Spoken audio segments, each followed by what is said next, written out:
আসসালামু আলাইকুম এভরিওয়ান। আজকে আপনারা দেখবেন সাবরুটিন কিভাবে কল করতে হয় মিৎসুবিশি পিএলসিতে। তো দেখেন এখানে X0 একটি এনো কন্ট্যাক্ট নিয়েছি এবং এটা দিয়ে একটি সাবরুটিন কল করা হয়েছে P20 এবং এরপরে একটি প্রোগ্রাম করা হয়েছে। এখানে দেখতে পাচ্ছেন 8013 এই একটি এনো কন্ট্যাক্ট দিয়ে 3টি লোড চালিয়েছি। সাবরুটিন কল করার আগ পর্যন্ত এই 3টি লোড কিন্তু 1 সেকেন্ডের ব্যবধানে অন অফ হবে এবং এখানে দেখতে পাচ্ছেন P20 সাবরুটিনকে কল করা হয়েছে।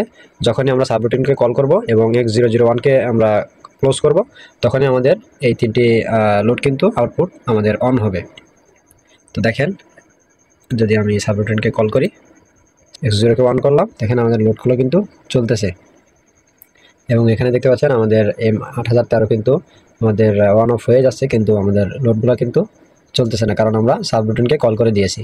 যখনই আমরা আর কি সাবরুটিনকে কল করব তখনই আমাদের সাবরুটিনের বাইরে যে রাঙে প্রোগ্রামগুলো থাকবে সেই রাঙের প্রোগ্রামগুলো আমাদের